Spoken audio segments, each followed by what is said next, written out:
तो hello student, देखते हैं 2023 का मॉडर्न फिजिक्स का जेई एडवांस का क्वेश्चन। तो ये क्वेश्चन जेई एडवांस का 2023 का और मॉडर्न फिजिक्स का क्वेश्चन है। थोड़ी कैलकुलेशन जरूर है लेकिन सॉल्व हो जाता है प्रॉब्लम। करने की कोशिश करते हैं। इजी तो नहीं कहेंगे, मॉडरेट क्वेश्चन कह सकते हैं इसको। डिफिकल्ट नहीं है लेकिन इट्स मॉडरेट। तो मॉडरेट कैटेगरी का इस क्वेश्चन को हम लोग कह सकते हैं। थोड़ा कैलकुलेशन हो सकता है। तो हाइड्रोजन लाइक देखिए दिया हुआ है यहाँ पर हमें क्या दिया हुआ है? Hydrogen like. Hydrogen like atom has atomic number Z, photon emitted in the electronic transition from n equal to 4 से लेके n equal to 3 in these atoms. तो एनर्जी जो है इसमें ट्रांसमिट की जा रही है। तो हमें मालूम है जैसे अलग अलग हमारे पास ये वैल्यूज होती हैं इस तरह से। तो ये n इक्वल टू 1, ये n equal to 2, n equal to 3 और ये n इक्वल टू 4। तो वो कह रहे हैं 4 से 3 पर आया। तो इसके लिए हमें इसकी एनर्जी लिखनी पड़ेगी। लेकिन ये हाइड्रोजन लाइक है। हाइड्रोजन लाइक के लिए इस पॉइंट की एनर्जी और इस पॉइंट की एनर्जी, हाइड्रोजन के लिए जो एनर्जी की स्टेट होती है that is equal to -13.6 by n square multiplied by z square. ये हाइड्रोजन लाइक के लिए लिखते हैं। अगर हाइड्रोजन होता है तो z की वैल्यू एग्जैक्टली 1 पुट कर देते हैं। तो यहां से यहां तक आने पर ये जो डेल्टा E है हमारे पास, ये वैल्यू आ जाएगी। तो यहां पर अगर हम इसमें डेल्टा E निकालें कि ये जो फोटोन यहां से निकलेगा जब यहां पर आएगा तो ये फोटोन रिलीज करेगा, उसकी एनर्जी कितनी होगी? डेल्टा E होगी। तो डेल्टा E की वैल्यू कितनी आ जाएगी? 13.6 Z स्क्वायर। और ये वैल्यू हम लोग लिख लेंगे 1/n1 स्क्वायर। n1 की वैल्यू यहाँ पर आप n1 square minus 1/n2 square, ये इस तरह का फॉर्मूला हम लोग यूज कर लेते हैं।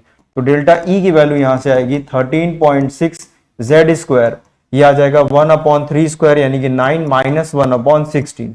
इसको आप सॉल्व करेंगे तो डेल्टा E की वैल्यू आ गई 13.6 मल्टीप्लाइड बाय Z स्क्वायर। और ये कितना आ गया? 7 ऊपर आ गया। और ये 16 मल्टीप्लाइड बाय 9 आ गया। तो हम लोग कह सकते हैं ये हमारे पास अभी पहली इक्वेशन आ गई। तो जो 4 से जब ये 3 पर आएगा तो इतनी एनर्जी, याद रखिए Z है, बाकी सॉल्व कर लिया हम लोगों ने, इतनी एनर्जी की रेडिएशन का वो फोटोन एमिट करेगा। अब देखते हैं आगे क्या हो रहा है। ये जो फोटोन है वो एक मेटेलिक सरफेस पे फॉल कर रहा है। ये जो फोटोन आ रहा था हमारे पास इस एनर्जी का, डेल्टा E एनर्जी का जो फोटोन आ रहा है वो इस एक मेटेलिक सरफेस पे फॉल करेगा, जिसकी हमें वैल्यू गिवन है। इसकी जो maximum value of kinetic energy है वो कितनी है? 1.95। और इसकी जो थ्रेशोल्ड है, थ्रेशोल्ड वेवलेंथ गिवन है वो कितनी गिवन है? 310। और H की वैल्यू हमें ये गिवन है।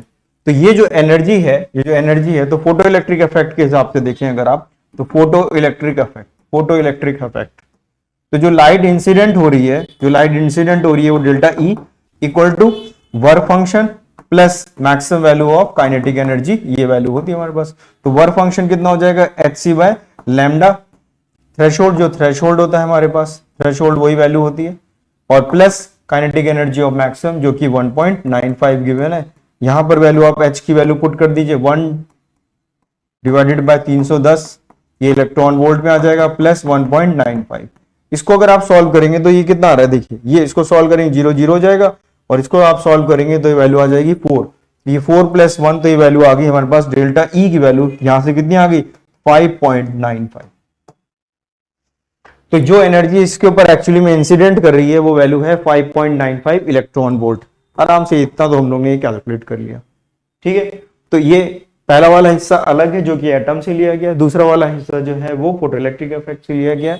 और डेल्टा E की वैल्यू हमारे पास 5.95 आ।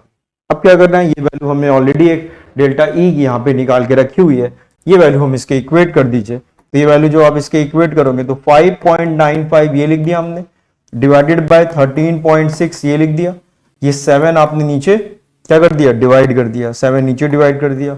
ऊपर कितना आ गया? 16 मल्टीप्लाइड बाय 9। और ये वैल्यू किसके बराबर आ गई? Z स्क्वायर के बराबर आ गई। बस हमें यहां से Z निकाल लेना है। इतना कैलकुलेशन हम लोग को यहां पर करना पड़ेगा। ठीक है, तो अगर आप देखें इसको, अगर हम लोग पूरे को सॉल्व करते हैं, इस पूरे को अगर हम लोग सॉल्व करते हैं तो हमारे पास वैल्यू कितनी आ जाती है? यहां पर ये जो वैल्यू हमारे पास आ जाती है, इसको अगर हम लोग इतना सॉल्व करते हैं, इसको आप डिवाइड करोगे कैलकुलेशन में, तो ये वैल्यू आ गई 0.0625। ये आ गया 16 मल्टीप्लाइड बाय 9। और इस पूरे का आपने रूट कर दिया तो आपको मिल जाएगा Z। ये अगर आप देखें तो कितना लिखा है? 0.0625। तो ये लिखा है 25 इंटू 25 इंटू 10 की पावर -4 हो जाएगा, -4 इंटू 16 इंटू 9, ये लिखा हुआ है। इस पूरे का आपने कर दिया रूट। ये आ गया हमारे पास z, ये z हमें पता करना है। तो देखिए सब आ जाएगा बाहर इसमें। तो अगर आप इसमें देखिए बाहर करेंगे तो ये वैल्यू कितनी आ जाएगी 25, इसमें आ जाएगा 16 में से 4 बाहर आ जाएगा और 9 में से 3 बाहर आ जाएगा और 10 की पावर -4 में से 10 की पावर -2 आ जाएगा। तो 25 मल्टीप्लाइड बाय 4 तो 100 हो गया और ये 100 यहां से कैंसिल हो गया। तो z की वैल्यू कितनी आ गई 3 आ गई। तो z की वैल्यू कितनी आती है हमारे लिए 3 आंसर आता है।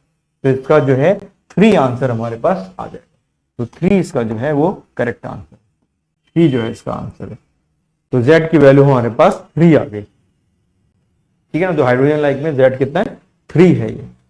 तो हो गया इस तरह से क्वेश्चन, थोड़ा कैलकुलेशन जरूर हम कह सकते हैं लेकिन फिर भी क्वेश्चन को आराम से किया जा सकता है।